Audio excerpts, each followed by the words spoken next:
everyone. Welcome to the Law Firm Reboot podcast. My name is Nick Werker. Now, during this podcast, we'll be featuring recordings of panels that took place live at Answering Legal's 2024 Law Firm Summer Reboot Camp. Before we dive into that recording, I wanted to briefly let you know a little bit about the camp's host, Answering Legal. For those not already familiar, Answering Legal is a 24/7 virtual receptionist service that exclusively works with the legal industry. Whenever lawyers can't get to the phone, our highly trained receptionist team is there to make sure they never miss the new client. Answering Legal now even integrates with your favorite legal softwares and provides a free mobile app. As a thank you for checking out our podcast, we're giving you a special free trial offer of Answering Legal, which includes an additional $300 off of services.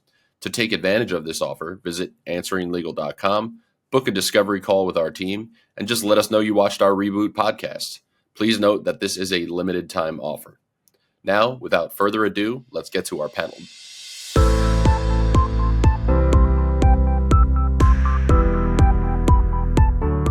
So hello everyone and welcome back to Answering Legal's 2024 Law Firm Summer Reboot Camp. My name is Nick Werker. I'm the marketing director here at Answering Legal and will be hosting several of our conversations here at camp this week. Bobby and Karl, can you guys kind of introduce yourselves? Tell us what you're about. I'll start with you, Bobby. Yeah, absolutely. So I run a divorce law firm in Chicago. We have a staff of, I think, 14 people right now, 6 attorneys, 3 paralegals. And I have built the firm. I'm the sole owner since 2016, 2017. My goal has been to completely get out of the day-to-day operations, which I've done successfully about to 90%. And we're on track to do about $4 million in revenue this year, which is exciting, represents about 40% growth year over year since I started. That's amazing. How about you, Karl? Cool. Yeah, I'm Karl Seelbach. I am a personal injury defense attorney in Austin, Texas. My firm opened in 2015. I started out at a big firm, and a good friend of mine decided with me to just hang on our own shingle and give it a try. And it was kind of that, if we build it, hopefully they'll come mentality. And fortunately, it did work out. It started with just the 2 of us, and we've grown it to a team of 27 people. We have 15 attorneys, quite a few paralegals, and then we have 2 staff members who keep the operation running smoothly. So that's been a blast. I'm also one of the founders of Scribe.ai, which is a modern alternative to court reporting and provides attorneys with a way that they can capture testimony at a fraction of the cost, get it really, really fast, and then be able to analyze it and chop it up using modern software. So love all things litigation. Never touched a family law case. Hope I never have to, but at least I know who to call now. So happy to be here. Thanks for hosting, Nick. Of course.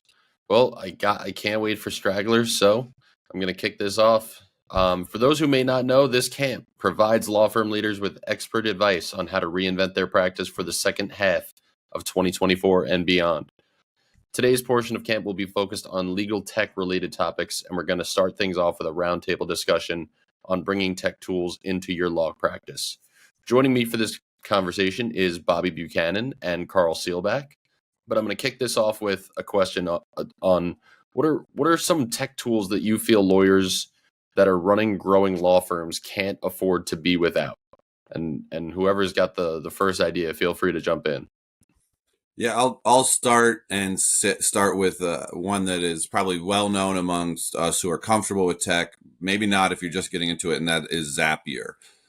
With how many incredible tools there are just in general, a typical tech stack, like all the apps you might use, might be 10 different apps or more if we add it up.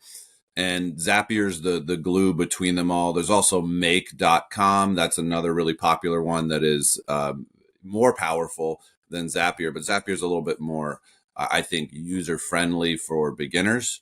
So that'll be the one that I'd say you need to have to make sure all the different apps that you have are talking together efficiently. Well, I mean, the question really is, how basic do you want to start? And so at a minimum, every law firm that intends to grow and scale and really do it right needs to be cloud-based for everything, right? I call it as close to paperless as you can get. Do we occasionally print paper? Sure, if a judge requires it, if we're going to trial and we want to have hard copies just in case the electronics fail. But going to a Clio, a Filevine, a MyCase, pick your cloud practice management company. That's kind of an essential part of your toolbox. And really trying to, if you want to set yourself up for growth, and it's made it easy for us to grow, is each one of these things are just tied to a license. So my firm uses, for example, Clio. We use Office 365. We use Adobe Pro, so we can unlock all the Pro features. So where every time we add a new hire, we just have a rollout plan. We have an external IT vendor who has the checklist. Boom, boom, boom, boom, boom. These are the things I need to add, and that will really help you grow. I know we're going to touch on AI in a minute, and I definitely am enthusiastic and passionate about it. But just for your listeners' purposes, at a minimum, you should just demand and kind of dictate to your team that you are going to be paperless, that you're going to leverage modern software in everything you do. And trust me, you will thank us for it if you build that way. It has made it so much easier for us to grow from a team of 2 to a team of 26, 27. We just hired someone. I'm kind of losing count. But so that would be kind of my foundational advice. So it's pretty funny. So when I started here, we barely could afford computers. We were a startup. And so I used to have all of my meetings and all that just in stacks of paper and index cards and Post-its, and handing this account form to somebody or handling a support request to somebody else via paper. And like you said, we've been able to scale so much because we've just not only became cloud-based, but automated, right? So right. Everything that we do triggers another action, and that goes back to Zapier, like you were talking about, Bobby. So actually pretty pertinent information that you both were sharing. And I know you said we would cover AI, so we are going to cover AI. I do want to ask how lawyers can leverage AI to make their day-to-day lives easier. And I kind of want to give a caveat to that. Outside of just the generative AI, ChatGPT, how can lawyers use AI technology? So I'm in the process actually of deciding how and what to implement in my law firm when it comes to AI solutions. So I'm testing a lot of different solutions right now. And I think last time I gave a presentation on AI that was in person to the Austin Bar Association, I actually was surprised that in a room of about 40 to 50 people, less than 5 raised their hand as using AI in their practice. So I think, while some of us who really like AI technology have adopted it maybe quicker than others, I think law firms are still trying to figure out, particularly the larger firms, how do I get started? How do I do this in a way that doesn't end up in one of my attorneys being sanctioned by a judge? So I'll give a couple of examples of how I use it currently. And I'm testing it. I haven't rolled it out to everybody on my team yet. One is Adobe Pro's AI feature that they've added on. They were free testing it for a while, or free trialing it for a while. I think it may be a paid add-on now. It's pretty good. So if you're a litigator like me, you work in PDFs all the time, and you want to be able to quickly query that PDF, quickly summarize that PDF. Adobe spent some good time and effort in building a pretty robust AI chat widget that lives within the Adobe app, kind of on the right-hand side of the page, where you can ask the question about the multi-hundred page PDF and get an answer, or summarize it and then drop that summary into, a report or an email or whatever it is. So that's one. The other one that I'm piloting right now, and I haven't rolled out, is Copilot within the Office 365 suite. It can do everything from summarize emails to draft emails to, rewrite sections of a report or a brief or a letter that maybe you feel like need to be more clear, or whatever it may be. I'm not as impressed with that. It's okay. I feel that I often, need to rewrite it, and that it's a decent first draft, maybe just to get the juices flowing. So those are two tools that I've tinkered with. I certainly have others in the categories of legal research and writing, but I'll I'll see what Bobby's using. I'm curious with he's got, Zapier involved in his practice. He may be doing some more advanced things with AI. I'll say this. I don't think I am, but what I am doing, or where I kind of come from this with, is what you touched on, Karl, which was, you ask attorneys whether or not they're using AI, and it's going to be a lower percentage than we would think. And I think that speaks to attorneys being so risk averse and and notoriously not wanting to adopt tech, or not like embracing tech. Obviously, this panel is going to be comprised of the most nerdy attorneys out there, but to actually get your associates or your paralegals, we are just kind of coming out of the copy paste generation. So we're really just using right now ChatGPT, and just getting my team, like, I've tried hard to create a culture where you should go to ChatGPT to try to use it. Now, we don't, of course, want to use these types of AI products for getting case citations or the latest case law or anything like that.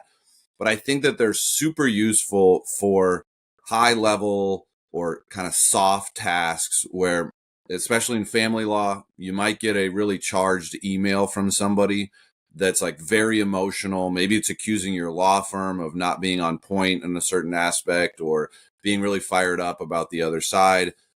That's something where it might be difficult to craft a good response, where you can take that, you can put it into ChatGPT, and you can say, help me craft a diplomatic response to this email. I want to make sure I hit these 5 points. And it'll give you a draft of that email. And that can be super helpful of not wrapping up your bandwidth in trying to be diplomatic. The other place I think is really helpful for litigators can be to just craft outlines of arguments, or, your direct testimony, your cross-examination, just to get something on paper. I feel like generative AI is really good at being kind of a brainstorm partner. We're not there yet where we could say, feed it in all the discovery that you have, or even give it a financial affidavit and say, you find the discrepancies here or the issues, and totally trust it. And for attorneys to be able to adopt something and for it to increase efficiency, it has to be almost 100% reliable. So that's the kind of the key in our firm is, I want to make sure that we're delicately creating the culture where they will embrace it. I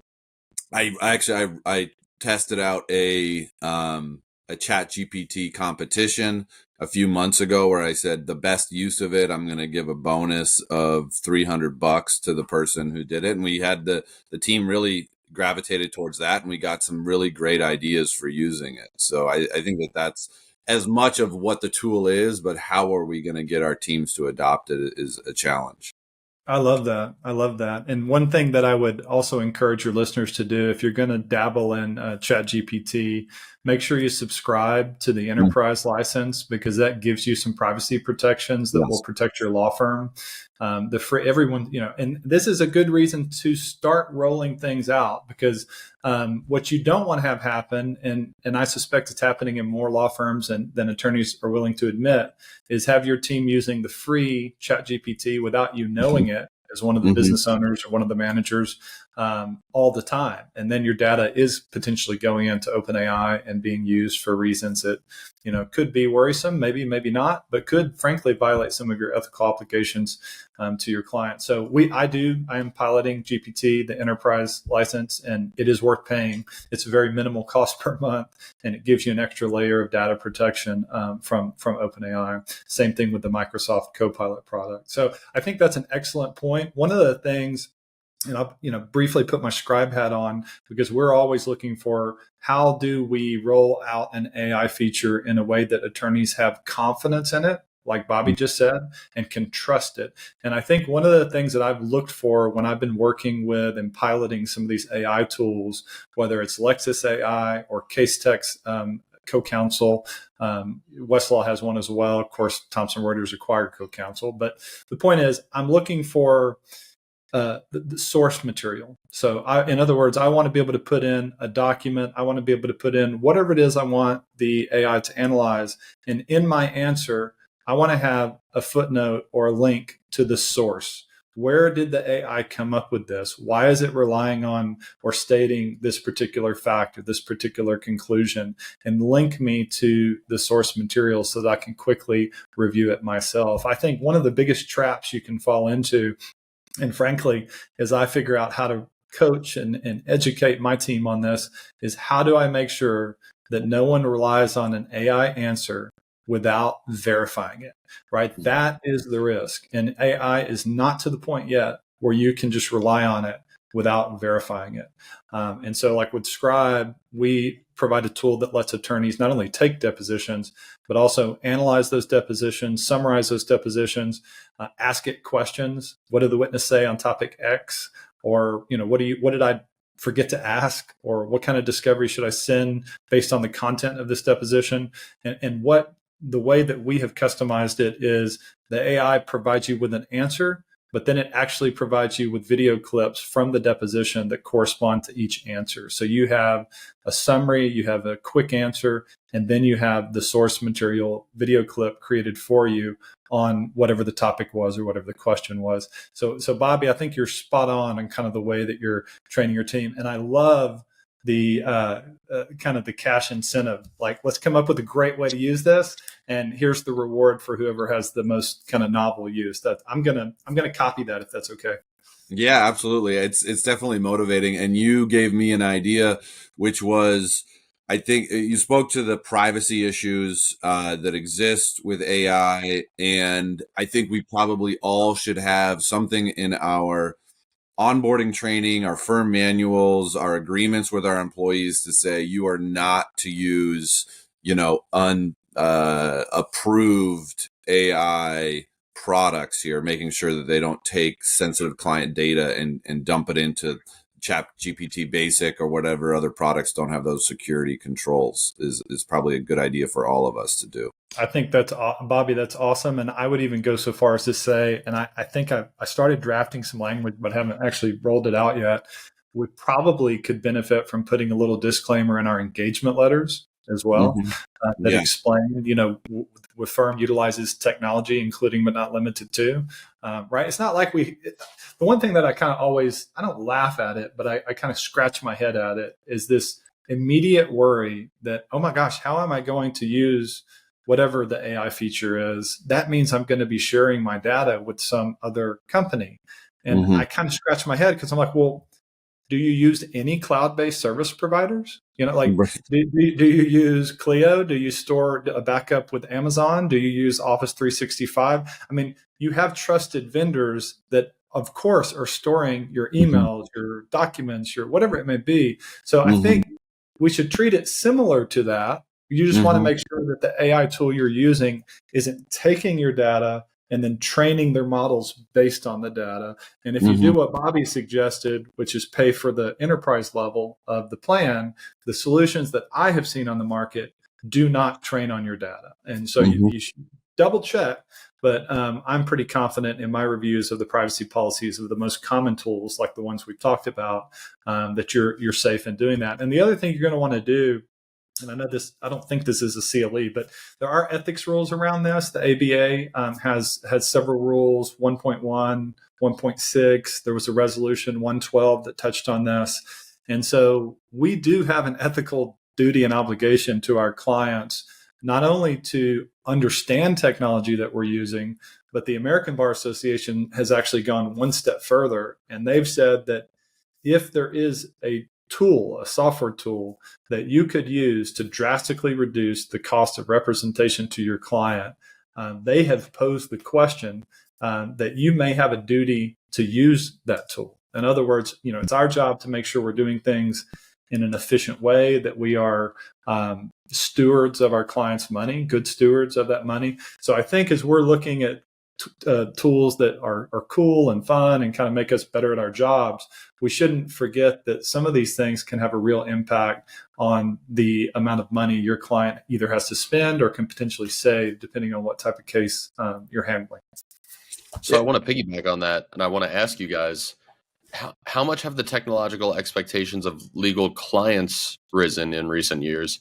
And what do law firms need to do to ensure that they're giving their clients the best possible experience? I know you said you should put it in your engagement letters and that you have a duty to use these softwares that can, drastically reduce the costs to the client. But what are some of the expectations of legal clients nowadays?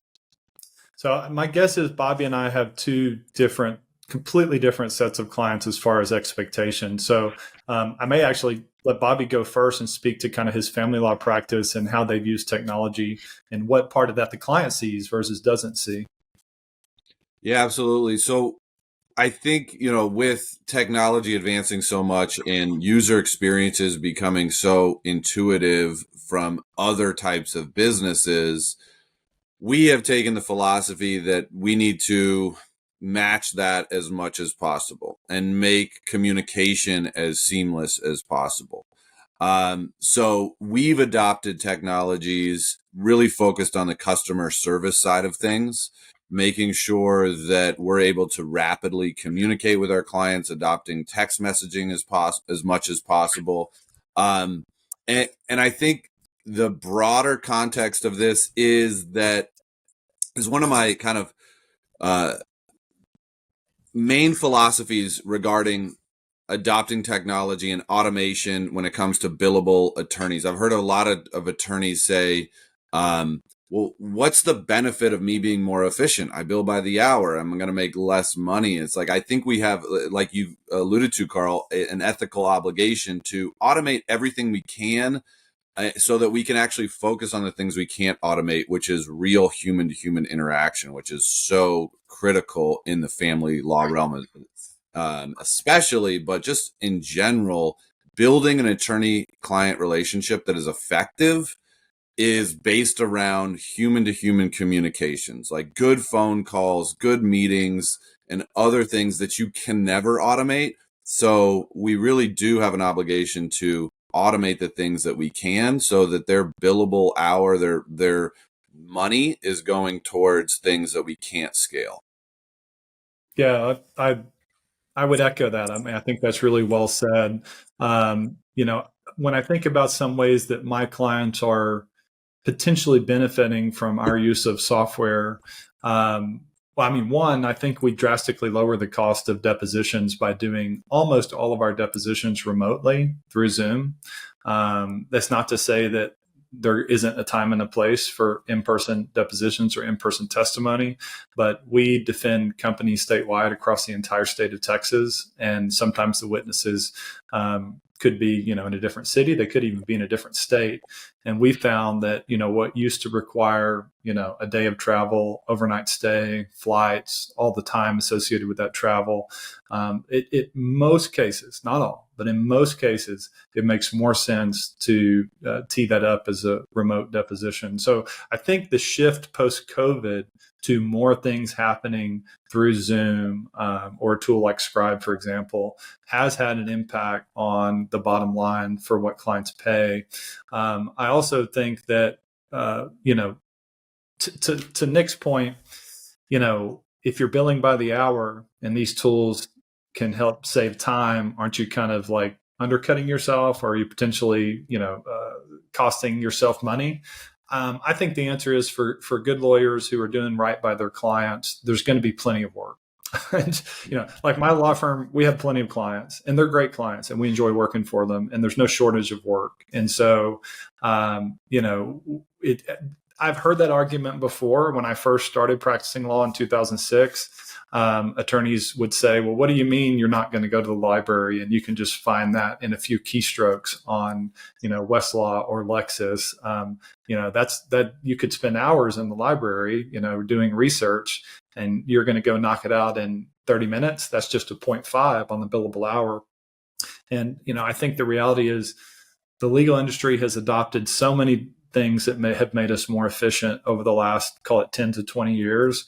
E-research being one, online research, online filing. I mean, we used to send runners and pay runners to go to the courthouse to file documents.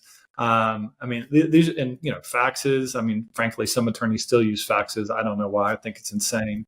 But I think that, the good attorneys that are out there that want to do right by their clients, that want to do a solid job, that want to try to save them money, are going to implement tools that can help them do their job more efficiently.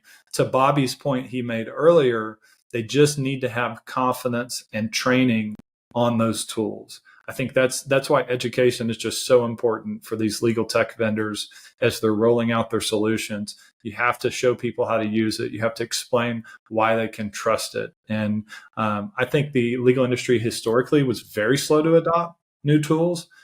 I would say post-COVID, it's sped up a little. We're not the fastest industry in embracing new technology, but I think we've come a really long way since 2020. Absolutely.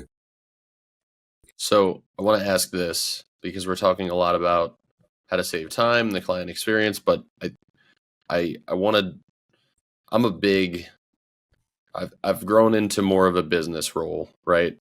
So what I do on a day-to-day basis is I review a lot of business data to see how my business is performing. I can sort of forecast. I can see how my campaigns are performing. So technology has really made it easier for law firms to do the same thing and collect this data about how their firm is currently performing. What tips do you have for attorneys when it comes to analyzing data collected from their preferred software platforms and using that data to improve the operations of their practice? Yeah. I'll dive in here because I think I'm someone personally that, frankly, I could get overwhelmed with data very easily, like and all the different data sources that we have. And the way that I have built my firm and kind of leverage the data we have is by asking other people for help. And this is really basic, but I had an idea that I wanted a beautiful dashboard for my intake team and to understand our sales numbers. And this is something that any small law firm or any large law firm can do, but to utilize overseas experts that have the knowledge to pull this data out. So going on websites like Upwork or Fiverr and finding a dashboard expert that knows how to pull data out of your softwares via their API. Most of these products have APIs where you can pull all of the data out and push it into a database and then push it into a dashboard. So that's what I did. And you can find amazing people who will do that. So it's as simple as deciding what your KPIs are, figuring out, making sure that you have good, clean data collection procedures, and hiring someone to do it. And it's not that many steps to go from having this CRM that has a bunch of good data to having a dashboard that you can use to make some key decisions. So that's how I've done it. And it's been an incremental process. And now we are able to make some really key decisions based on what we have. I'm just curious, what did you use to aggregate the data? So as far as the dashboard itself, we're using Looker Studio, which is a Google product. And I believe it's free. I'm not sure about that, but I don't. There's a paid version because you get a certain amount of space. But yes, Looker Studio is like largely free. Yeah, it's largely free. And then the database, we have a kind of a middleware database. To be honest, I couldn't tell you what it is. I can, that's beyond my pay grade. But again, I love technology. I'm a tech nerd, but I don't spend a lot of time trying to learn things that I know that I can hire other people to do and I think that's one of the key to growing any law firm is make sure you're not getting too much in the weeds of things that you can easily find experts on. And that's been one of the keys to my own success. So I like that approach. I actually made myself a note as you were talking to look at the possibility of extracting some of the data that we currently get and maybe putting it in a little bit more business owner friendly format. So I'm a big fan of systems. In fact, a quick plug for John Fisher's book, The Power of a System. He's a plaintiff personal injury lawyer, I think, that does med mal out of the New York area. If I'm remembering correctly, it's been many years since I read that book, and I think he has a new version out. But we systemize as much as possible at my firm. And one of the things that we've done in the last couple of years is we have a monthly partner meeting where one segment of that is to review some of our KPIs, key performance indicators, which is for us, almost everything, I'd say 99.9% of what we do is tracked by the billable hour. So for all of our timekeepers, we're able to see what their monthly performance is. We have someone who kind of keeps up with, this person seems low. Well, they were on vacation. Oh, okay. That explains why their hours are lower.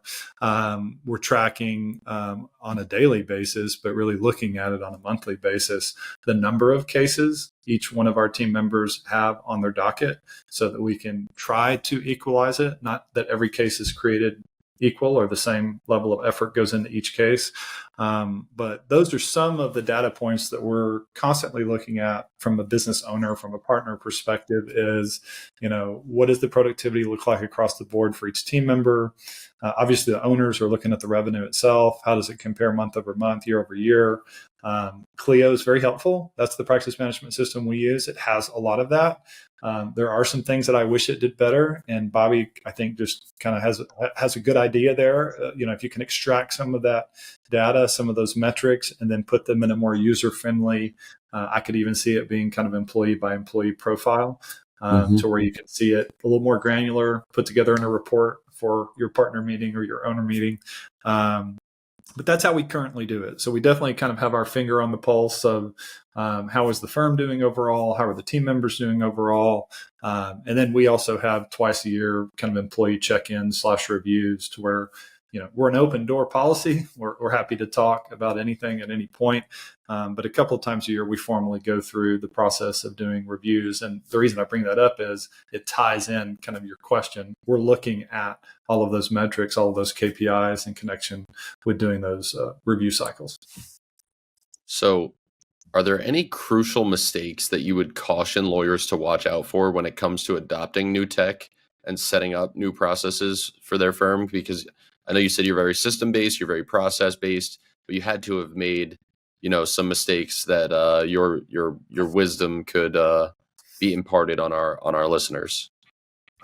Mine would be, don't roll something out firm-wide until you've done a pilot. Like, I think I'm a really big fan of setting up a pilot team and testing it. I think one of the decision makers should be involved in that test, ideally, whether that's a firm owner or a partner or a managing partner, but someone who's actually in the trenches and understands, what it's going to be to use this tool day to day in their practice, whether it's litigation or something else. I think that's what I would recommend. I would say pick a tool, pilot it for 30, 60, 90 days. And then once you've used it, once you've seen the benefits, no tool is perfect. There's going to be pros and cons, but then you can make an informed decision. Okay, now we know, now we have some cheerleaders within our pilot group that can help explain it to everyone else, that can help roll it out. So again, depending on the size of your firm. I mean, if you're a really small firm, you're only a couple of attorneys, a couple of staff members, then that might be overkill. But, if you have 10 or more people, 15 or more people, there is a time and cost associated with rolling out a new system, a new platform, a new software, whatever it may be. And I think, you'd be well served to study it closely before you tell 15 of your team members or 30 or however many people you have, okay, now you're going to use this because it may turn out that you're not happy with it. And then you got to kind of put the can of worms back together, and it's a hassle. Yeah, I definitely agree with that. And I'll speak to some of my small firm friends, my B2C firm friends out there who are looking to adopt different technology or trying to figure out what makes sense or doesn't make sense. I think as you start, there's the biggest mistake you can make is looking for like a really clear ROI on some tech as soon as you start using it, or start like counting like, oh, why am I spending $20 on this per month or $100 per this? Like, does this make sense? Does it not make sense? Like, that is, in the grand scheme of things, I think most small firm attorneys, when they start out, they want to get to numbers like $500,000 in revenue or $1 million in revenue, which is very, very attainable for anyone who's got their own shop. And at those sort of revenue numbers, it's okay to be spending $1,000 a month on tech as you try to figure out what works and what doesn't. You're not going to always have the bandwidth to like figure out whether a certain subscription is going to work this month or next month. You sometimes you have to have it open and available so that when you see the key business pain point and you need to start adopting it, as a small firm, you have that ability. So don't be too frugal, I would say, with your tech adoption. Be okay with trying something new and don't feel like, oh, I'm wasting, $100 a month because I'm not using this thing right away. That is part of growing a business. Like, there is a lot of quote unquote waste in growing a business. Like, not every single dollar that you spend are you going to go, oh, that was a good dollar. Like, in order to grow a business, you're constantly investing things and taking certain gambles on whether or not it's going to pan out. And that's the only way that in hindsight you can say, okay, that made a lot of sense to do that. It's like, I call it like micro R&D. You constantly have to do a little micro R&D in order to grow your business and figure out what's going to make sense. Yeah, I think that's interesting because sometimes I do feel a little bit of subscription fatigue because so many of these software companies price their product per month per user, and it does add up. And one of the things that Scribe has really tried to do a lot of discovery work on is that really the best path? Or depending on what you're offering, depending on what your solution is used for, could transactional pricing make more sense to where you use a software tool for this particular case or for this particular matter, and then you can bill back that cost directly to the matter and effectively pass it through. And so that's how Scribe is structured currently. We do have some new AI tools that we're in the process of figuring out what is the best for the market. Would you rather pay, $100 per seat per user, or pay, $50 to use this one time on this one matter where you can pass that cost through? I'm curious to get your perspective, as someone who really enjoys software, uses a lot of cool tools in your own practice, Bobby. If you had a magic wand and could go back to some of the tools that you use, what do you feel like makes the most sense from your perspective as a business owner?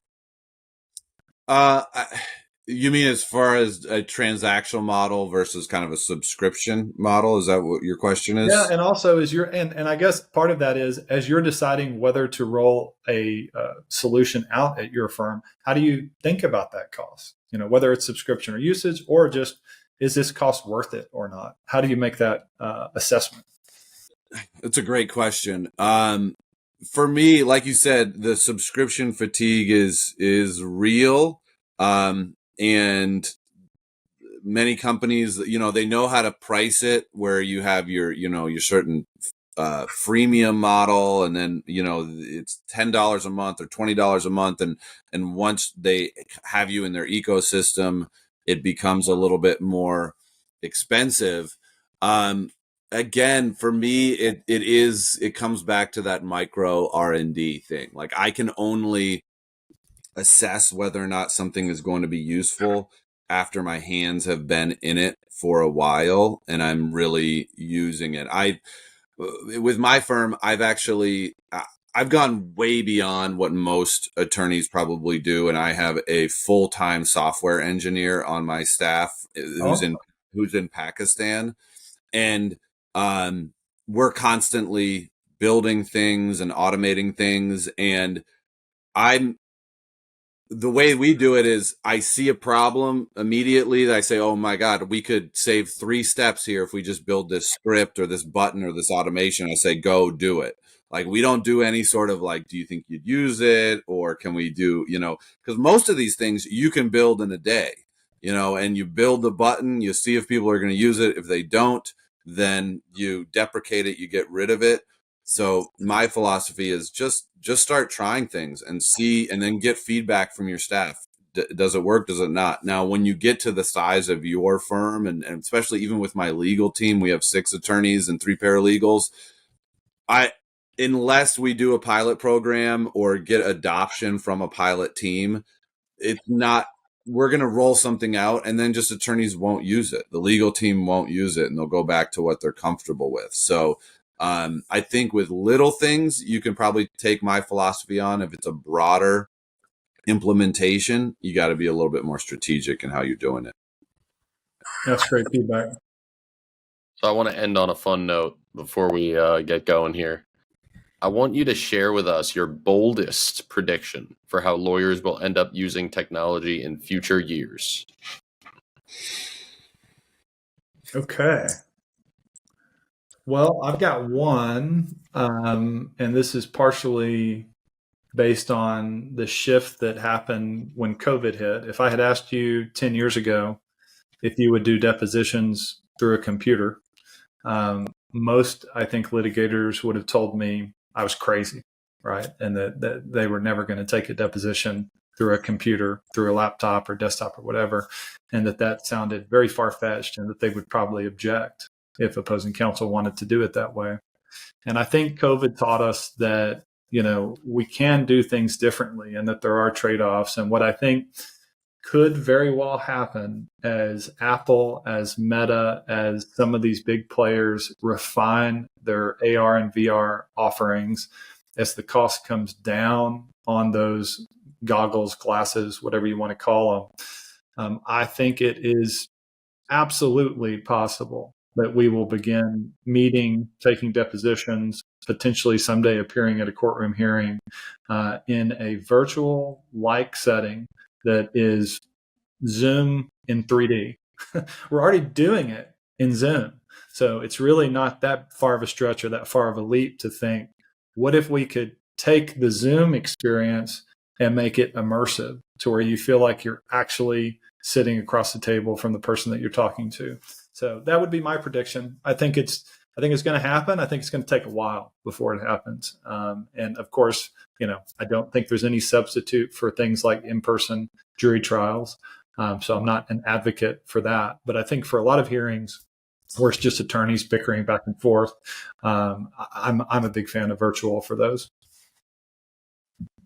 I like it. I'm gonna take mine from the B2C realm, really what I've been talking about as far as being able to automate the things that you can automate and focusing on the human elements. And I think that within 10 years, the divorce law firms, the plaintiff's personal injury law firms that are going to be the most valuable are the ones that invest in the customer service side of things. And we're going to be automating 95% of the drafting, of the discovery analysis.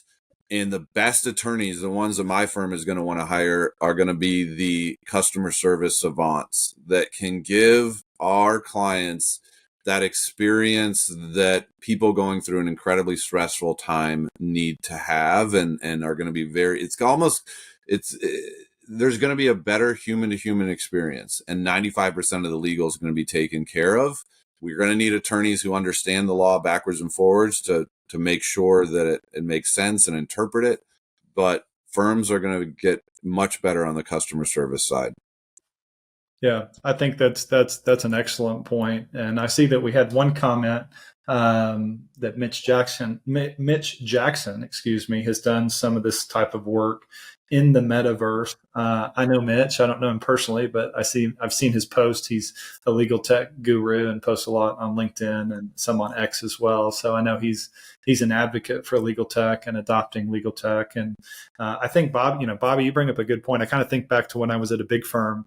It's a little bit ironic that I think the attorneys that are a little bit more insulated against being, I hesitate to use the word replace because I don't view it as a replacement, but the ones that I think truly still have a really meaningful role in the practice of law in 10 years are the ones that are interfacing, whether it's with the customer, whether it's with the judge. I mean, I kind of think litigation because that's what I do, versus someone who's merely drafting and reviewing documents. I think the drafting and reviewing and analysis component is going to get augmented by software, already is being augmented by software. And I do think we'll reach a point in the next 10 years where you put in the data that you want analyzed or the motion that you want to respond to, and you get a high quality draft for your eyes to review it. I actually don't think that's that far off, more like 2 to 3 years. So, I think it's going to potentially negatively impact kind of the workforce? Yes.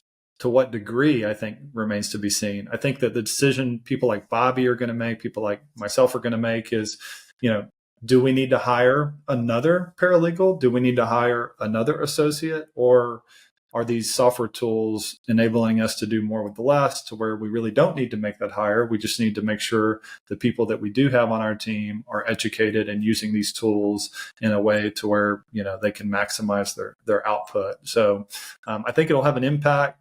Just how much remains to be seen. I certainly hope it doesn't replace lawyers, at least not before I retire. So guys, if our campers want to continue following your work and connect with your company further, where do you recommend they go? And I'll start with you, Bobby. So I haven't spoken about it, but I actually do have a company that has taken kind of what I've done where, I've built a team. I have 1.5 software engineers in Pakistan and built some amazing relationships with software engineers in Pakistan. And we are starting a company called Counsel Code. So it's counselcode.com, where if you are a small firm and you want to start automating everything, you want to pull data out of Clio, create dashboards, that's what my team can do. So counselcode.com is the place to go. I love to talk tech all the time. So click the button to schedule something and you will get on a Zoom with me and we can just talk shop. Cool. Awesome. I'll use the shortest domain for reaching me just because it's easier if someone's scribbling something down or trying to remember it. So scribe.ai, that's scribe with a K, SKRIBE.ai. And my name is Karl, and you can email me, Karl@scribe.ai. Karl with a K. So happy to chat. If any of your listeners are interested in testing Scribe, happy to provide them with a discount as well if they mention your podcast when they reach out. And Bobby, good luck with your new venture. That's super exciting. I mean, as a litigator myself, that's kind of what inspired Scribe. That really speaks to my passion, which is, figuring out problems that we experience in our own daily practice, finding a way to solve those problems, and then share that with other like-minded professionals. So good luck, Bobby. That's super exciting. I'll definitely be following your path as well. Absolutely. Likewise to you, Karl. And I'll certainly reach out to you so we can connect offline. Cool. But that is all the time we have for this discussion. I would like to thank Bobby Buchanan and Karl Seelbach so much for joining me today.